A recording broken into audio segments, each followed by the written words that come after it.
All right, this is question 2 of the exit ticket. Swedish researchers investigated the relationship between chocolate consumption and stroke.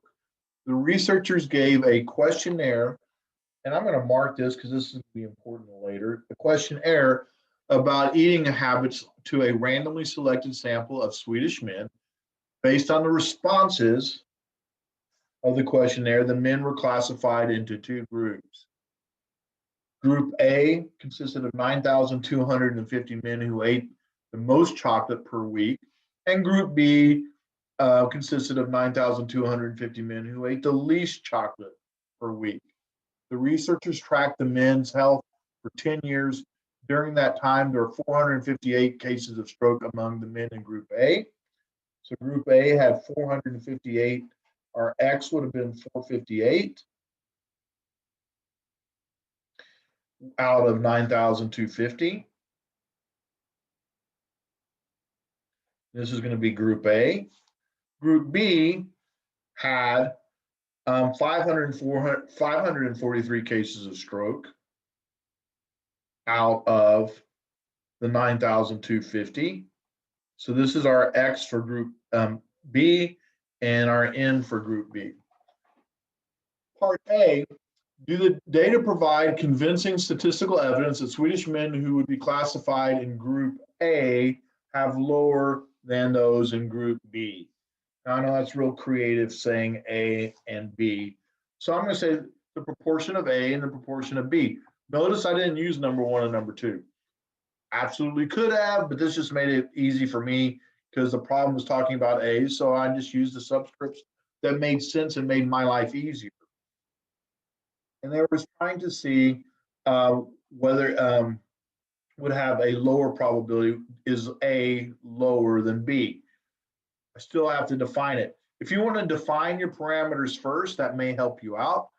The proportion, PA is the true population proportion of strokes of men eating the most chocolate, is less than B, the true population proportion of strokes among men eating the least chocolate. In this particular problem, they did not tell me that they had the conditions were met. So I need to go ahead and address them. Well, the first condition is random sample. Well, here they tell you they randomly sample. Both are random samples. That's given. Reasonable sum that the samples are independent. We need to address independent. Some people will say that they're independent random samples right here, but I like to specifically address it because it depends on the year. So reasonable to assume that the samples are independent, as one group strokes rate should not impact the other. That's a reasonable assumption. And because it was a random sample.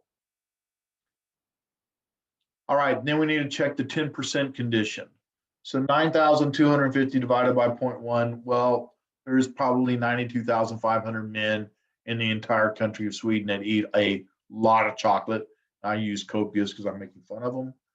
And then 9,250 divided by 0.1 is 92,500. Reasonable to assume there's about 92,500 men who don't eat that much chocolate. Okay. Now we have the normality condition. Remember, we have this condition because we're trying to make sure this is a proportion. So technically, this is a binomial, and we need to make sure that it's large enough to use the normal approximation for the binomial. So this is basically for normality, and we have 458 who had strokes. That means I need to take the 9,250 and subtract out 458, which gives me 8,792. So this was 9,250. I got this value, 9,250 minus 458 gave me 8,792. So in this case, they're both greater than 10. So we have a large enough sample for A. For B, we had 543 who had strokes. Well, that's definitely greater than 10, so that part's met. And once again, 9,250 minus the 543 gives me this value. That's also greater than the 10. Both samples are large enough to use the normal approximation. You must include this phrase. Okay, so we are running a statistical test. Because we're running a statistical test, we're going to have to use our z-test formula because we're working with proportions. Please remember, if you're working with proportions, it will always be a z. So A is going to be 458 out of 9,250, this being our XA and our XNA. And this is going to be XB and NB, so 543 out of 9,250. Don't eat much chocolate, eat a lot of chocolate. All right. Remember, when we're working with proportions, we have to pool them. So, and we need to show this formula. 458 plus 543 gives me my numerator. My denominator is going to be 9,250 plus 9,250. So my denominator is really 18,500 when I sum those together. Please remember that 18,500 does not go here because this is NA and NB. But that proportion right there, this value right here, shows up here. And then once again, right there. All right. And once again, this is coming from here, and this is going there. So we're going to go ahead and run that in the calculator. Stats, test. And we're going to drop down to two proportion z-test, which is number 6. And A, beginning with N1, we have 458 out of 9,250. For N2, we have 543 out of a 9,250 sample. And in case we forgot, we just go up to our alternative and we said it was a less than. We press calculate, and there was our z-score. And remember, this is our p-value. So z-score followed by our p-value. This is basically p hat A or p hat 1, p hat B, which is also p hat 2, which is also our p hat B. And this is our p pooled, all right? So here's our pooled value. Here's our p hat 1, and there's our p hat 2. And then this is our actual p-value. So our z-score ended up in a p-value of 0.00286, which is a pretty small p-value. All right. So I wrote this out to 5 decimal places. So 1, 2, 3. And obviously 5,000 or 286 is less than 5,000. So if it's less than, we reject the null. So our p-value is 0.00286. We reject the null. There's sufficient evidence that alpha equal 0.05 to suggest that the true population proportion of stroke victims who eats lots of chocolate is less than for those who eat very little chocolate.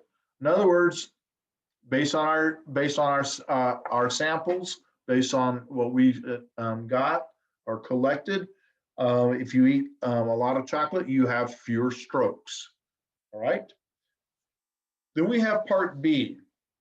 A report in a newspaper concluded that Swedish men can reduce their probability of stroke by eating more chocolate. So what they said is you can reduce the number of strokes you have, or the number of strokes can be reduced by eating more chocolate. Eat more chocolate, and the percentage of strokes go down. And at first evidence, when we go back to first look at that, we look at what we concluded and we go, yeah, what we saw was those who ate more chocolate had fewer strokes. But let's read this a little carefully. It says it will reduce it. And then it goes on to give us a big hint. It says, based on the description of the investigation, was this conclusion appropriate? Well, what was this investigation? All right. Did they randomly assign them to groups? Was this an experiment or was this an observational study? Well, it turns out they had just taken a questionnaire, and this was an observational study. They were not assigned to eat chocolate or not eat chocolate. So, because it's an observational study, we can't draw those type of conclusions. We can say there's a relationship, but we cannot say there's causation. So we need to be careful. We showed that it was statistically significant. So we need to say we showed it was statistically significant. So you don't have to say although, you can just say the results were statistically significant. Or I said although, but the results were statistically significant. However, the study was an observational study and not an experiment. Consequently, we cannot draw a cause and effect relationship, which means the article's conclusion was not appropriate. Yes, it was statistically significant. Our studies showed that people who eat more chocolate have fewer strokes. All right. However, there could be, because it was not an experiment, we did not control for outside variables, and consequently, there could be an outside variable that is resulting in this. For instance, perhaps those who eat lots of chocolate die earlier so they don't have strokes because they don't live long enough to have them. They die of other health issues. Or perhaps those who eat lots of chocolate have a more carefree and less uptight lifestyle, and consequently, because of that, they don't have as many strokes as those who are more uptight and all concerned about things and don't eat chocolate. Or perhaps those who don't eat chocolate have underlying health conditions that prevent them from eating chocolate, and those underlying conditions create more strokes. We don't know because it wasn't controlled for. So because it was not an experiment, we cannot draw a cause and effect relationship. So we cannot say, hey, everybody, you need to go eat more chocolate. If for us to go out and say, go eat more chocolate, have fewer strokes, we needed to run an experiment. They did an observational study. We can only say that there was a relationship. There is a relationship, but we don't know, but we cannot draw a cause and effect out of it. There's a relationship, but we can't say cause and effect. All right. Thank you. And we'll run the next one in just a second.